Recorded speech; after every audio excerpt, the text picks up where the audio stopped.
So today's story, and tomorrow I guess we'll start the new Maimer. Still on Zoom tomorrow. And back on Montreal Thursday night.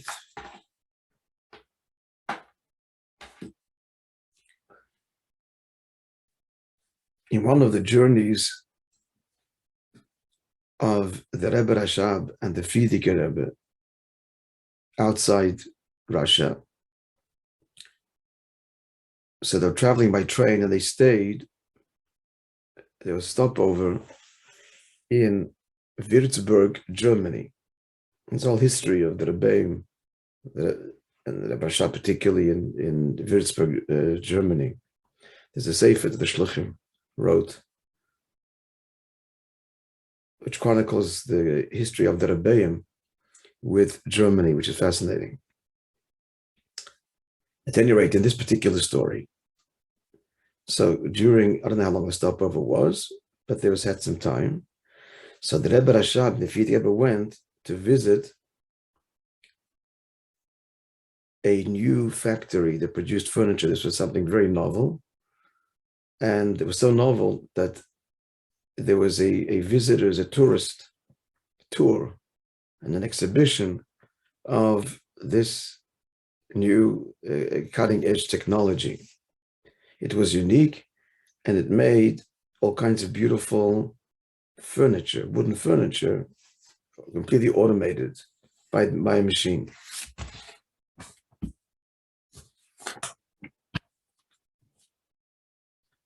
So the Rebbe Rashab is looking at the whole process, and he sees they put in the uncut wood on one side of the machine, and out comes perfect articles. And there was also an exhibition of the things that they produced. There was something very novel. So he's watching this whole thing. The next time they're in Würzburg, the Rashab says he wants to go again. He wants to go again. I'm just adding to the story. He saw it. Not going to see anything different.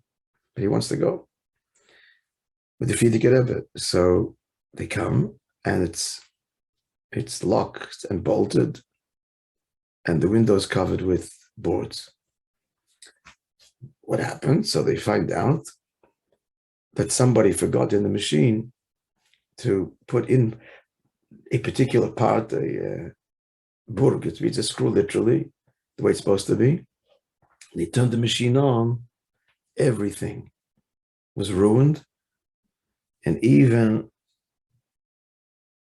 that which is in the machine, in the process of being produced, also became ruined. Now it seems that this is what he wanted to see. So the Rebbe Rashab said, Ein Shreifel, one little peg, one little. So if it's present, the negoilem, which means unformed wood, can become a keli. A goilem, it means.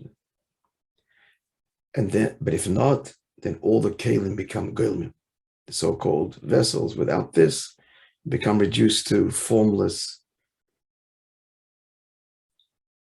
pieces of wood. So the Chassidic Rebbe said to his father, and what is this little piece? So he said, zu werden anders, the desire to change.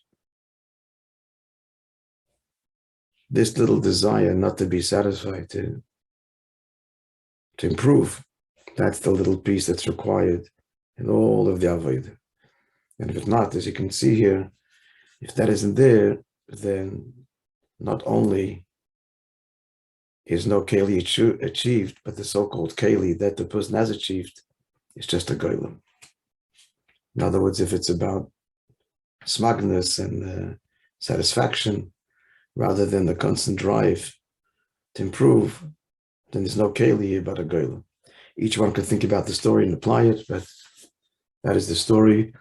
Have a wonderful day, Yossi. Good to see you.